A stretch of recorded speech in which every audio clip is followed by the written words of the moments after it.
सबसे बड़ा शत्रु है और हैं, एक पुण्य कर्म है और दूसरा पाप कर्म है। अब पुण्य कर्म और पाप कर्म में से ज्यादा बुरा क्या है? पुण्य बुरा है कि पाप है? एक ने कहा पुण्य, एक ने कहा पाप। दोनों में से बुरा क्या है? पाप ज्यादा बुरा है। कौन सा ज्यादा बुरा है? यद्यपि पुण्य और पाप दोनों ही कर्म जीव को संसार में रोक करके रखते हैं। कहाँ रोक करके रखते हैं? है ना? इसलिए कर्म तो कोई सा भी अच्छा नहीं है, लेकिन यदि कंपेयर करेंगे पुण्य और पाप में से कौन सा अच्छा, तो पुण्य ठीक है। जब तक संसार में तब तक कम से कम दुखों से तो बचे रहे, है ना? आचार्य परमेष्ठी ने कौन से पूज्यपाद स्वामी ने इष्टोपदेश ग्रंथ में एक गाथा कही है। उसमें उन्होंने क्या बताया है? वरम प्रति पदम देवम नाम प्रति वरदानकम छाया तपस्थेव भेद प्रतिपादयेतोर भगवान। है ना? इसका मतलब क्या है कि एक व्यक्ति है जिसको किसी की इंतजार करना है, तो भीषण गर्मी का समय है, तो आप यह बतलाइए कि वृक्ष की छाया में बैठकर इंतजार करना अच्छा है अथवा धूप में खड़े होकर इंतजार करना अच्छा है? अगर आपको किसी की इंतजार करना है तो वहां बैठना पसंद करेंगे? हाँ, वृक्ष की छाया में गर्मी का मौसम भी हो तो भी क्या लगेगी? हवा तो लगेगी थोड़ी, है ना? और यदि आप धूप में खड़े हो जाए सीधे सूर्य के सामने तो क्या होगा? क्या होगा? ऐसी गर्मी लगेगी कि आप खड़े नहीं रह पाओगे, क्योंकि भीषण गर्मी का मौसम है ना? अथवा किसी को चक्कर भी आने लग जाएंगे। तो दोनों में से समझदारी क्या है? वृक्ष के नीचे छाया में बैठना। उसी प्रकार व्रत इत्यादि का पालन क्यों करना और अव्रतों को क्यों छोड़ना, है ना? व्रतों में क्यों लगना चाहिए, व्रत क्यों बनना चाहिए, संयम का पालन क्यों करना चाहिए, त्याग क्यों करना चाहिए? तो आचार्य भगवान कहते हैं कि व्रतों का पालन करने से क्या मिलता है? स्वर्ग आदि की प्राप्ति होती है, परंपरा से मोक्ष की प्राप्ति होती है। किसके पालन से? व्रत के पालन से। और अव्रत से क्या होगा? मतलब यदि हमारे पास कोई व्रत नहीं है तो क्या होगा उसका परिणाम? कोई व्रत नहीं तो क्या हो जाएगा? हम कहाँ जा सकते हैं? दुर्गति में जा सकते हैं, श्रेष्ठ गति में जा सकते हैं, नरक गति में जा सकते हैं, कहीं भी जा सकते हैं। तो व्रती होकर जीना अच्छा है कि अव्रती होकर? बता सुनी हुई व्रती बनकर, है ना? चलो व्रती भी नहीं मिल पा रहा है तो थोड़ा बहुत त्याग कर लो। अगर त्याग त्याग व्रती भोजन त्याग, तो त्याग से फायदा है कि नहीं है ना? तो त्याग करके स्वर्ग जाना अच्छा है या फिर पापों में लिप्त रह करके नरक और प्रेत गति में, दोनों में से क्या अच्छा है? व्रतों को ग्रहण करना, संयम को ग्रहण करना, ये क्या है? अच्छी बात है ना? सुनाई तो दे रहा है ना सबको? ठीक है। तो व्रतों को धारण करके, संयम को धारण करके, है ना, स्वर्ग आदि का पाना अच्छा है और अव्रती रह करके नरक आदि को पाना अच्छा नहीं है। इसलिए भगवान ने क्या कहा यहाँ पर? इंद्र कह रहा है कि भगवान ने क्या किया है? उस पाप कर्म रूपी शत्रु को नष्ट कर दिया है ना? अब दो प्रकार के कर्म है, एक घातीय कर्म है और एक अघातीय कर्म है। अब घातीय कर्म और अघातीय कर्म में से घातीय कर्म तो क्या है? पाप कर्म है ना? आत्मा के गुणों को समूल नष्ट करते हैं, है ना? इसलिए घातीय कर्म सबसे ज्यादा खराब है। तो पाप रूपी कर्मों को भगवान ने नष्ट कर दिया है, इसलिए उनका नाम क्या पड़ गया है? हर। ठीक है। अब पाप कर्म का सेवन करना तो बहुत बुरा है, पाप कार्यों में लगना अच्छा नहीं है। कुछ लोग कहते हैं कि पुण्य है है ना? दोनों ही क्या है? बेड़ियां हैं, संसार में रोकर रखने वाली है। लेकिन यदि पुण्य करेंगे तो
कर्म पुण्य कर्म है। ठीक है, कोई व्यक्ति 10 उपास कर लेता, कोई 16 कर लेता, कोई 32 कर लेता, कोई एक भी नहीं कर पा रहा है ना। तो जो ज्यादा कर पा रहा है उसके क्या है, कौन से कर्म का उदय चल रहा है, पुण्य कर्म का, साकाम्य कर्म का, सारी अनुकूल प्रकृतियां उदय में चल रही है, तभी वह अच्छे कार्य कर पा रहा है। कोई व्यक्ति दान दे रहा है तो पाप कर्म के उदय से दे रहा है कि पुण्य कर्म के उदय से दे रहा है ना। कि पाप कर्म का उदय हुआ तो दान दे लोगे, नहीं दे पाए। यदि पाप कर्म का उदय हो तो क्या होगा, दान देने के भाव भी नहीं होंगे, भाव भी हो जाएंगे तो कोई बिगड़ आ जाएगा। आप बोली लेना चाहना कि आपसे बड़ी बोली वाला आ गया तो आप रह जाएंगे, है ना। तो दान करना भी किस कर्म के उदय से होता है, पुण्य कर्म के उदय से। अपने को कोई वस्तु ला करके दे रहा है ना, अपने अनुकूल सामग्री मिल रही है, अपने को जो चाहिए था, पेन चाहिए था, कॉपी चाहिए था, कोई ने ला के भेंट कर दी, पुण्य कर्म का उदय है कि पाप कर्म का, जोर से बोलो सुनी अजू दीदी, पुण्य कर्म का उदय है ना, पाप कर्म का तो नहीं उदय है ना। आप जितनी भी अनुकूल सामग्रियां हैं, वज्र सब नाराज सहनन, पुण्य कर्म के उदय से मिलेगा कि पाप कर्म के उदय से। अच्छा काम करेंगे तो वज्र सब नाराज सहनन मिलेगा, खराब काम करेंगे। अच्छा काम यानी क्या, पुण्य की क्रियाएं। अच्छा सहनन, शरीर में शक्ति किस कर्म के उदय से मिलती है, जो व्यक्ति दूसरों की सेवा करता है। किसकी सेवा, देव शास्त्र गुरु, पहले तो सेवा गुरु की है ना, और उसके बाद सेवा आपके घर परिवार के वृद्ध लोगों की है ना, घर परिवार में जो भी वृद्ध लोग हैं उनकी सेवा, ठीक है। और उसके उपरांत किसकी सेवा, दीन दुखी जो भी दिखे सबकी सेवा। जो अपने सारे जीवन में दूसरों की सेवा करता है, देव शास्त्र गुरु का कुछ भी काम करता है, तो उसको कौन सा सहन मिलेगा, अच्छा की बुरा, शरीर में शक्ति रहेगी कि नहीं रहेगी। और जो चीज रहा है हम नहीं कर रहे, तुम ही करो, हम क्यों जाए पानी भरने, हम क्यों ऐसा काम करें, तो इसका मतलब क्या है, आपको अच्छा सहन मिलेगा अगले जन्म में नहीं मिलेगा। तो अच्छा कार्य करने से, पुण्य कार्य करने से क्या होता है, उत्तम सहन की प्राप्ति होती है। सुंदर रूप की प्राप्ति किस कर्म के उदय से होती है, ब्यूटीफुल, कोई हीरोइन जैसा सुंदर दिखता, कोई हीरो जैसा, कौन से कर्म का उदय है उसका, पुण्य के पाप शुभ नाम कर्म का उदय है ना। यदि किसी का कंठ अच्छा है तो कौन से कर्म का उदय है, सुस्वर नाम कर्म का। और शुभ, सुभग, सुस्वर ये पुण्य प्रकृतियां हैं, पाप प्रकृतियां, पुण्य प्रकृतियां हैं। तो संसार में जितनी भी अच्छी चीजें हैं, अनुकूल सामग्रियां हैं, वो किसके उदय से मिलती हैं, धर्म साधना भी वो कर सकता है जिसके पुण्य कर्म का उदय हो। पाप कर्म के उदय में धर्म करने के परिणाम होते नहीं है, ठीक है। तो जब तक हम संसारी अवस्था में हैं तब तक पुण्य हमारे लिए हेय है कि उपादेय है, पुण्य उपादेय है। पुण्य क्या है, उपादेय किसे कहते हैं, ग्रहण करने योग्य। पुण्य की क्रियाएं हेय है कि उपादेय है, उपादेय है। कब तक उपादेय है, जब तक आप ध्यान की भूमिका में नहीं पहुंच पाए हैं, जब तक आप संसार में हैं, तब तक पुण्य अपने लिए क्या है, उपादेय है, ग्रहण करने योग्य, पुण्य अपने लिए अच्छा है। और यदि कोई संसारी अवस्था में रहते हुए भी क्या है, अरे पुण्य तो सब हेय है, पुण्य की क्रियाएं हेय है, तो वह ज्ञानी है कि अज्ञानी, अज्ञानी है ना। क्योंकि जो वस्तु अपने पास है नहीं, वह तो अपने को चाहिए, है ना। हेय है पुण्य, किसके लिए हेय है, जो ध्यान में बैठा है। कौन से ध्यान में, शुक्ल ध्यान में बैठा हुआ है। तो शुक्ल ध्यान की भूमिका में जो जीव बैठा हुआ है उसके लिए तो पुण्य क्या है, हेय है। हेय क्यों है, क्योंकि अपुण्य की क्रियाओं में जितना उसको लाभ है उससे ज़्यादा लाभ किस में होगा, ध्यान करेगा तो ज़्यादा लाभ होगा, ध्यान करेगा तो क्या होगा, कर्मों का क्षय होगा, है ना। शुक्ल ध्यान करेगा तो कर्मों का क्षय होगा और निर्वाण की प्राप्ति होगी। तो आप पुण्य करेगा तो संसार में ही घूमता रहेगा। इसलिए आप जो ध्यान करने में समर्थ है, ध्यान करके कर्मों का क्षय करने में समर्थ है, उसके लिए तो पुण्य क्या है, हेय है। और जो व्यक्ति संसार में है अभी उसके लिए तो पुण्य क्या है, उपादेय है। पाप तो हेय है यानी छोड़ने योग्य है, और पुण्य क्या है, उपादेय है यानी ग्रहण करने के योग्य है। तो जो भगवान हैं उन्होंने क्या किया है, उन पाप कर्मों का क्या कर दिया है, समूल नष्ट कर दिया है। और पाप कर्मों को समूल नष्ट कर देने के कारण उनको क्या कहा जा रहा है, हर कहा जा रहा है। तो बात समझ में आ गई। पुण्य किसके लिए हेय और किसके लिए उपादेय है। तो जो शुक्ल ध्यान की भूमिका में बैठे हुए निर्ग्रंथ महामुनिराज हैं उनको पुण्य क्या है, हेय है। क्योंकि शुक्ल ध्यान करके कर्मों का क्षय करके वो किसको प्राप्त करेंगे, निर्वाण को प्राप्त करेंगे। पुण्य करेंगे तो किसकी प्राप्ति होगी, संसार की प्राप्ति होगी। इसलिए कर्मों का क्षय करके मोक्ष जाना ज्यादा अच्छा है। तो शुक्ल ध्यान की भूमिका में बैठे मुनिराज के लिए तो पुण्य क्या है, हेय है ना। लेकिन संसारी प्राणियों के लिए पुण्य क्या है, उपादेय है। क्योंकि पुण्य अनुकूल सामग्री देगा जिससे आप शुक्ल ध्यान की भूमिका में पहुंच पाएंगे। मुनिराज भी पाप कर्म के उदय में बनेंगे, पुण्य कर्म के उदय में। पुण्य कर्म के उदय थे तभी तो मुनि बने, है ना। अब मुनिराज तपस्या कर रहे हैं, वो तपस्या पाप कर्म के उदय में हो रही है, पुण्य कर्म के उदय में, पुण्य कर्म के। तो पुण्य ही है जो कर्मों का क्षय करके निर्वाण की प्राप्ति कराएगा। तो इसलिए पुण्य अभी हेय नहीं है। हेय तो किस समय होगा, जिस समय शुक्ल ध्यान कर रहे हैं तो बस आत्मा के सिवा कुछ भी नहीं, ना पुण्य क्रियाओं में लगना है ना पाप। किसमें लगना है, स्वरूप में लीन होना है, कर्मों का क्षय करके निर्वाण पाना है। तो संसारी अवस्था में पुण्य हेय नहीं है, संसारी अवस्था में तो पुण्य उपादेय है। तो भगवान का एक नाम क्या हो गया, हर। हर के बाद आता है लोके कृत सम शंकरः। जो लोक में आनंददायक हो वह क्या कहलाता है, शंकर, है ना। शिव शंकर, है ना, भोले बाबा। तो शंकर सच्चे कौन है, लोक में आनंददायक होने से, जो संपूर्ण लोक को क्या हो, आनंद देने वाले हो। स्वयं भी आनंद स्वरूप है और संपूर्ण लोक को भी क्या दे रहे हैं, आनंद प्रदान कर रहे हैं। जिस समय तीर्थंकरों का जन्म होता है एक क्षण के लिए संपूर्ण सृष्टि में क्या छा जाता है, आनंद छा जाता है, शांति छा जाती है। तो भूल जाते, एक क्षण के लिए सब सुख का अनुभव करते, सब कहा जाता है। तो वे तीर्थंकर क्या है, पुण्यात्मा है। और जहाँ पुण्यात्मा जीव रहते हैं, जहाँ तीर्थंकर का समूह शरण लगता है, वहाँ 12 योजन का सुभिक्ष होगा, 60 ऋतुओं के फलफूल होंगे, है ना। किसी को कोई भी कष्ट नहीं होगा, कोई भी दुख नहीं होगा, कोई तकलीफ नहीं होगी, है ना। तो ये किसका प्रभाव है, परमात्मा का प्रभाव है, तीर्थंकर की पुण्य प्रवृत्ति का प्रभाव है ना। वे लोक को क्या कर रहे हैं, आनंदित कर रहे हैं। और जो लोक में आनंद को उत्पन्न करे उसका नाम क्या है, शंकर। इसलिए आदिनाथ भगवान का नाम क्या है, शिव भी है, हर भी है, शंकर भी है ना।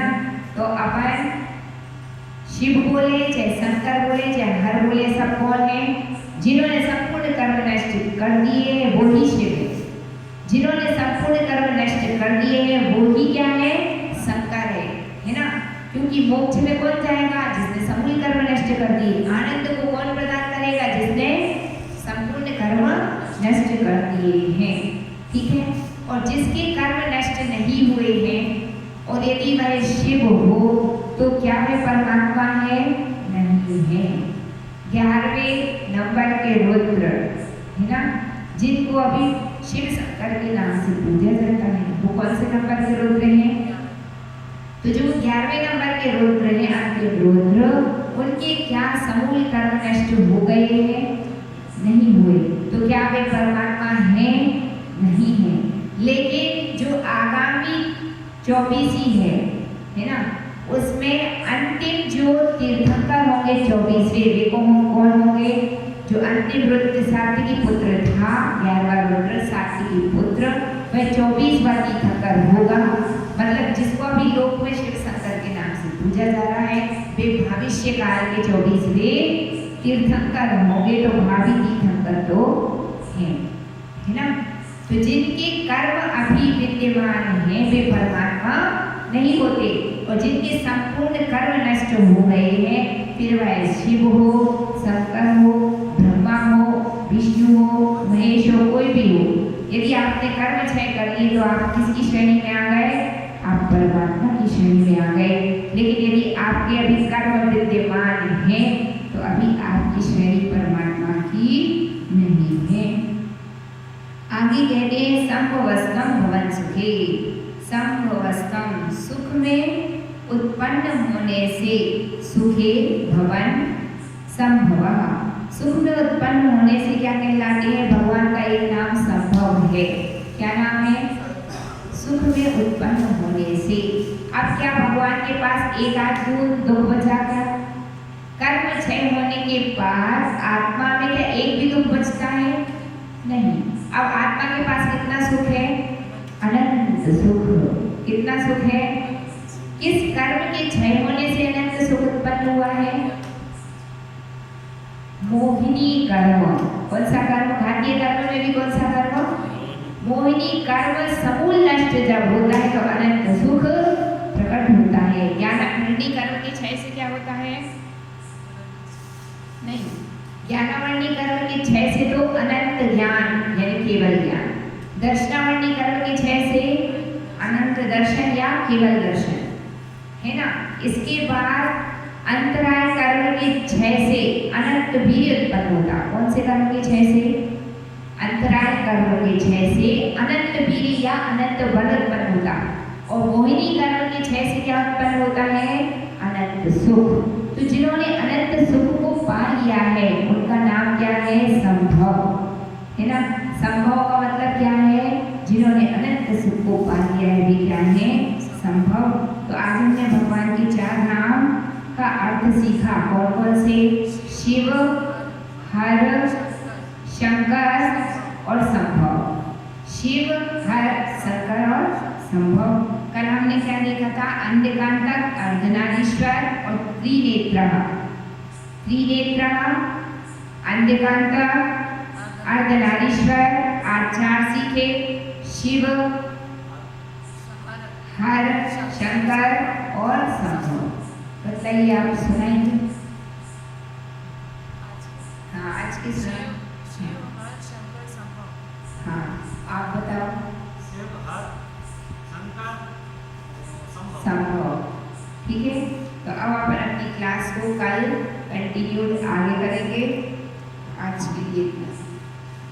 जिन वाणी के ज्ञान से सूझे लोकालो, सो वाणी मस्तक नमो सदा देवो। हे जिन वाणी भारती ना तोहि जपो दिन रे, जो तेरी शरणागहे सो पावे सुख चैन। देव भजो अरिहंत श्रुत, गुरु सेवा निर्ग्रंथ। दया धर्म पालो सदा, यही मोक्ष का पंथ। जय बोलिए द्वादशांगी जिनवाणी माता